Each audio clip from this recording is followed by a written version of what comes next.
दोस्तों हमने अभी तक बेसिक बातें कर ली कि भाई इनवर्स ट्रिग्नोमेट्रिक कैसे डिफाइंड है, कहाँ डिफाइंड है, मतलब उनका डोमेन क्या है, रेंज क्या है, क्या क्या वैल्यूज़ वो ले सकते हैं, उनका ग्राफ क्या है। ग्राफ से पता चलेगा कि कौन फंक्शन आपका इंक्रीजिंग है, कौन सा फंक्शन आपका डिक्रीजिंग है। ये सारी बातें अगर हमें समझ में आ गई, आगे की बात आराम से आएगी।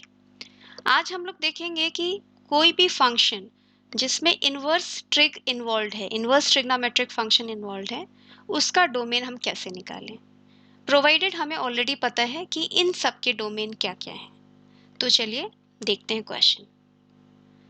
तो मान लीजिए मुझे निकालना है कि इस फंक्शन का डोमेन क्या है। हम देखते हैं, अच्छा ये दो फंक्शन का कॉम्पोजिशन है, एक एक्सपोनेंशियल फंक्शन है और दूसरा साइन इनवर्स फंक्शन है।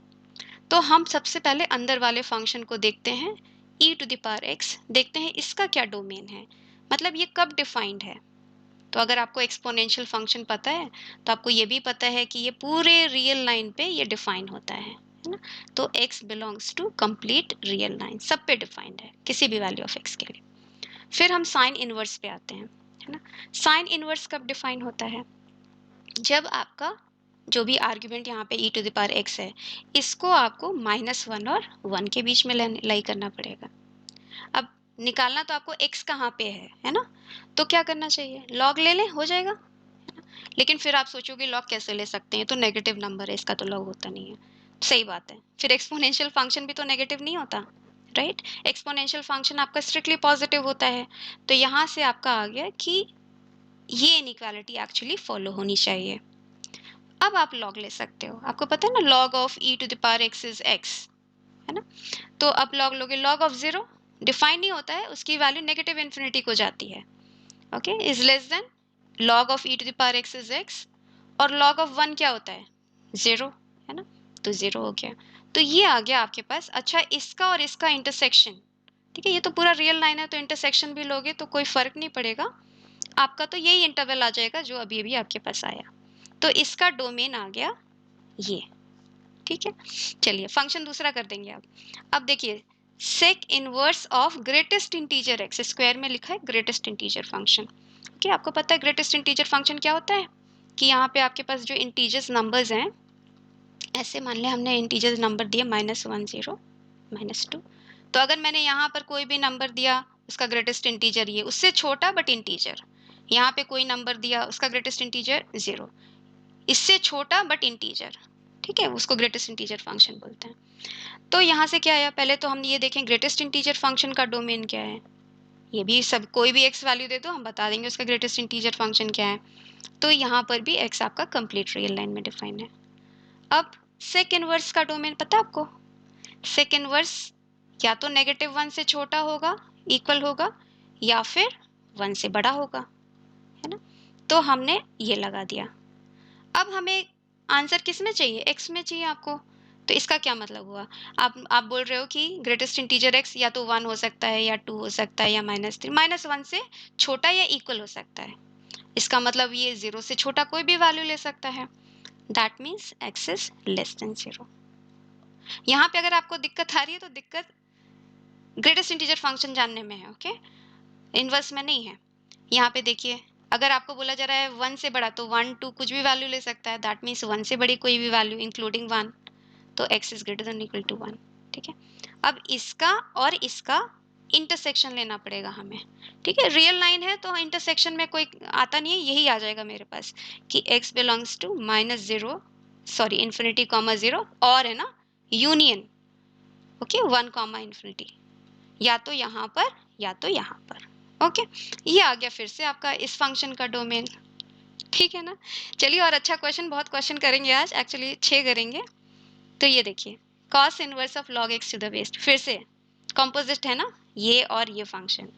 तो सबसे पहले देखिए, यहाँ से कंडीशन आएगी आपके पास log x to the base 2, ये नहीं डिफाइन है आपका कंप्लीट रियल लाइन में। कब डिफाइन है आपका लॉग फंक्शन, जब आपका एक्स स्ट्रिक्टली पॉजिटिव होता है, ठीक है। तो ये कंडीशन आ गई आपके पास। दूसरा देखते हैं, कॉस इनवर्स आ गया, इसका क्या डोमेन होता है, जो अभी भी सेक इनवर्स और कॉस इनवर्स का डोमेन सेम होता है। तो इसका मतलब जो इसका आर्ग्यूमेंट है कॉस इनवर्स का, ये चीज़ जो है या तो वो -1 से छोटी या बराबर होगी, और it will be greater then और इक्वल टू 1। ये आ गया। फिर से क्या चाहिए आपको? भाई कंडीशन तो आपको x में चाहिए, log है, तो क्या करते हो आप? 2 का पावर रेस करते हैं क्योंकि बेस 2 है ना? तो हम ऐसा लिखते हैं, ये प्रॉपर्टी अगर आपको पता हो, this is equal to x। Okay, तो अच्छा 2 का पावर जो रेस करेंगे, तो सिंस वो इंक्रीजिंग फंक्शन है, एक्सपोनेंशियल फंक्शन, तो कोई दिक्कत नहीं आएगी। 2 का पावर रेस कर दिया, चाहे तो यहीं लिख लो, 2 का पावर ऐसा रेस कर दिया, ठीक है?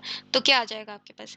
x इज लेस देन और equal to 2 to the power -1, या 2 टू द पावर -1 और हाफ सेम बात है, तो यहाँ पे लिख दो हाफ, लेस देन और इक्वल टू हाफ। यहाँ से, और यहाँ से क्या आ जाएगा? x is greater than equal to 2 to the power 1, ठीक है, या 2, ये आ गया। अब चलिए इसका और इसका इंटरसेक्शन चाहिए हमको। ओके, तो क्या आ जाता है? x शुड बिलोंग टू, यहाँ से बताओ, 2 कॉमा इन्फिनिटी है ना, 2 से बड़ा होना चाहिए, यूनियन 1 हाफ से छोटा, ठीक है, हाफ से छोटा, बट यहाँ से क्या आ गया? 0 से बड़ा। ओके, सो 0 से बड़ा, ओपन किया, 0 नहीं हो सकता। ओके, ये आ गया आपके पास इसका डोमेन, ठीक है। चलिए और अच्छा क्वेश्चन करते हैं। यहाँ पे देखिए थोड़ा डिफरेंट है ये क्वेश्चन। इसमें आपने क्या किया? 2 फंक्शंस को ऐड किया है। तो इसका जो भी डोमेन निकलेगा मान लो D1, इसका जो भी डोमेन निकलेगा मान लो D2, उसमें जो भी पॉइंट कॉमन होंगे वो F के डोमेन में होंगे, करेक्ट? तो चलिए एक एक करके देखना पड़ेगा हमको। So sine inverse 2x square minus 1। अच्छा 2x स्क्वायर माइनस 1 किसी भी x के लिए डिफाइन है, कोई टेंशन नहीं है। तो यहाँ पर ये आ गया है ना, साइन इनवर्स का डोमेन -1 और 1 के बीच में है। सॉल्व करते हैं इसको आराम से, 1 ऐड कर लेते हैं, तो ये आ गया 0, ये आ गया 2। अच्छा अब यहाँ से कोई नई बात तो बताई नहीं उन्होंने कि भाई एक्स स्क्वायर पॉजिटिव है, सभी को पता है एक्स स्क्वायर पॉजिटिव है। यहाँ से देखते हैं कि x square is less than और इक्वल टू -1, सॉरी 1। यहाँ से क्या आ जाएगा? X lies between -1 and 1। ये आ गया डोमेन पहले वाले फंक्शन का, ठीक है, पहले फंक्शन का ये डोमेन आ गया।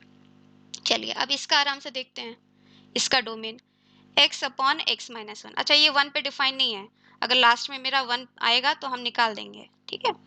तो यहाँ जाएगा -1 और 1। अब एक एक करके कॉल सॉल्व करते हैं। मान लीजिए इसको सॉल्व करना हो, तो आ गया आपके पास x upon x minus 1, -1 is less than और इक्वल टू 0। इसको सॉल्व कर रहे हैं, ठीक है। अच्छा हमने क्रॉस मल्टीप्लाई नहीं किया, गड़बड़ हो जाएगी, वो मत करना, राइट? आपको समझ में आना चाहिए कि क्या गड़बड़ होगी। यहाँ से क्या आ जाएगा? -x plus 1 upon x minus 1 is less than और इक्वल टू 0। फिर कि भाई x minus 1 is than equal to 0। फिर और यहाँ से आ गया कि आपका x इज लेस देन और इक्वल टू 1, है ना। अब ये और ये साथ में होने चाहिए। चलिए इसको भी सॉल्व करते हैं। x upon x minus 1 plus 1 should be greater than equal to 0। LCM ले लीजिए, 2x minus 1 upon x minus 1 should be greater than equal to 0। Solve करिए भाई, कोफिशिएंट ऑफ x दोनों का पॉजिटिव है। वेवी कर्व से सॉल्व करेंगे, ऊपर वाले का 0 हाफ पे है, नीचे डिनोमिनेटर का 0 1 पे है, तो 1 से बड़ा दोनों पॉजिटिव, 1 से और हाफ के बीच में एक नेगेटिव एक पॉजिटिव, और हाफ से छोटा दोनों पॉजिटिव, ठीक है। तो या तो इनके हिसाब से, इस इनइक्वालिटी के हिसाब से, या तो आपका x इधर है या तो आपका x इधर है। बट अभी क्या, इसको देखिए, इंटरसेक्शन चाहिए ना, x इज लेस देन और इक्वल टू 1, ठीक है। तो इसका मतलब ये इनका तो मामला खत्म है इधर, है ना, बस ये लोग रह गए यहाँ पे। तो इसका मतलब डोमेन क्या है आपके पास? Negative infinity comma half close interval. ये किसका डोमेन आया? इनका, ठीक है, दूसरे वाले फंक्शन का। अब क्या करना पड़ेगा हमें? अब दोनों का इंटरसेक्शन ले लो, ये D1 आया, ये D2 आया, इंटरसेक्शन ले लो, तो आपका डोमेन क्या आ गया यहाँ पर? इंटरसेक्शन बताइए, -1 हाफ क्लोज इंटरवल, ये आ गया आपका डोमेन। चलेगा? चलिए अब थोड़ा सा एक दो डिफरेंट काइंड ऑफ क्वेश्चन करते हैं कि कंपोजिशन है इनवर्स का इनवर्स के साथ ही, ठीक है। तो ये है, तो एज यूजुअल अंदर वाला फंक्शन देखिए, tan इनवर्स x का डोमेन बताइए, tan इनवर्स x का कंप्लीट रियल लाइन होता है, पता है आपको, है ना। चलिए यहाँ से कोई दिक्कत नहीं आ रही है ना। अब cos इनवर्स का डोमेन बताइए, -1 कामा 1, है ना। सो tan inverse should lie between -1 and 1। अब क्या करना चाहिए? x चाहिए ना आपको, तो tan लेना पड़ेगा आपको। अब -1 के 1 के बीच में tan तो आपका इंक्रीजिंग ही है, तो आप आराम से ले लो tan, है ना। भाई इंक्रीजिंग फंक्शन होता है अगर, तो इनइक्वालिटी सेम रह जाती है, डिक्रीजिंग होता है तो इनइक्वालिटी रिवर्स हो जाती है, दोनों नहीं है तो आप नहीं ले सकते, इनइक्वालिटी कोई मायने नहीं रखेगी फिर। ओके, तो ये तो ऑड फंक्शन है आपका। ठीक है, तो आ जाएगा minus tan 1 is less than equal to x is less than equal to tan 1। ठीक है, तो डोमेन क्या आ गया आपके पास यहाँ पर, माइनस tan 1 कॉमा tan 1। अच्छा, आपको पता नहीं इसकी वैल्यू tan 1 और माइनस tan 1 की, कैलकुलेटर यूज करना पड़ेगा, इसलिए ऐसे ही छोड़ दिया हमने यहाँ पर। ठीक है, चलिए अब नेक्स्ट क्वेश्चन देखिए, थोड़ा सा और बढ़ा दिया ना, सेम देखिए फंक्शन सेम है यहाँ पर, बस मैंने साइन इनवर्स और लगा दिया। तो आप क्या करोगे भाई, जितनी बातें ऊपर की उतनी तो फिर से करनी पड़ेगी, कि फिर से आप देखोगे tan इनवर्स, सबसे अंदर वाला फंक्शन देखो tan इनवर्स x, वो तो कंप्लीट रियल लाइन है। फिर आप देखो cos inverse tan inverse x, उसका डोमेन ये आया तो लिख लो, है ना। अभी आपका x जो है वो माइनस tan 1 और tan 1 के बीच में होना चाहिए। ठीक है, अच्छा इसका और इसका इंटरसेक्शन लिया है, वो तो रियल लाइन है इसलिए कुछ वो नहीं हुआ, मतलब प्रूव नहीं हुआ। चलिए अब साइन इनवर्स, अब क्या चाहिए आपको कि साइन इनवर्स का जो भी आर्ग्यूमेंट है ना यहाँ पे, cos inverse tan inverse x, इनको लाई करना पड़ेगा माइनस 1 और 1 के बीच में, चलेगा। अब बताइए क्या करें।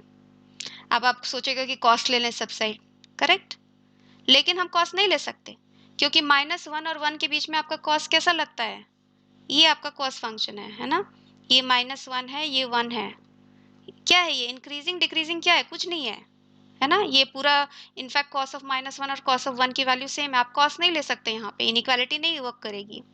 ठीक है, तो अगर आपको कॉस लेना ही है तो आप बस एक पोर्शन लो, मान लो केवल इतना पोर्शन 0 to 1 ले लिया, या माइनस 1 to 0 भी ले सकते थे, है ना। इसको हम इनइक्वालिटी को प्रून करेंगे, हम बोलेंगे कि cos inverse tan inverse x is less than equal to 1, क्योंकि रेंज सेम है ना, रेंज तो बस इतना ही आएगा, चाहे आप यहाँ से यहाँ तक लो या पूरा लो। अब कॉस ले सकते हैं, बिल्कुल ले सकते हैं, लेकिन कॉस क्या है आपका, डिक्रीजिंग फंक्शन है, इनइक्वालिटी क्या हो जाएगी, रिवर्स हो जाएगी। तो कॉस अगर आपने लिया cos 0 is greater than equal to cos of cos inverse, चला जाएगा, नल हो जाएगा, ये आ गया greater than equal to cos of 1। ठीक है, अब कॉस ऑफ 0 की वैल्यू तो आपको पता है, कॉस ऑफ 0 क्या होता है, 1 होता है। ठीक है, अब क्या करें, tan ले लें, ले सकते हैं, क्योंकि फिर से tan क्या है, tan तो इंक्रीजिंग फंक्शन है, इनइक्वालिटी कोई चेंज नहीं होगी, है ना, इसके और इसके बीच में tan आपका इंक्रीजिंग है, तो ये आ गया greater than equal to tan of cos of 1। ठीक है, तो यहाँ से क्या आया आपके पास interval, x belongs to close interval tan of cos of 1 comma tan of 1। अब क्या करना है, इसका और इसका इंटरसेक्शन सेम ही रहेगा ना, इंटरसेक्शन भाई नेगेटिव पार्ट है वो तो हट जाएगा, तो आपके पास यही आ जाएगा इंटरसेक्शन इनका, so this is your domain, चलेगा। देखिए कितने आराम से हम लोगों ने एक एक करके पील ऑफ करके सबके हमने डोमेन निकाले। ठीक है, अब और क्वेश्चंस ट्राई करिए, इजी रहेगा। चलिए अब रेंज भी फाइंड करना सीखते हैं, मिलते हैं नेक्स्ट सेशन में।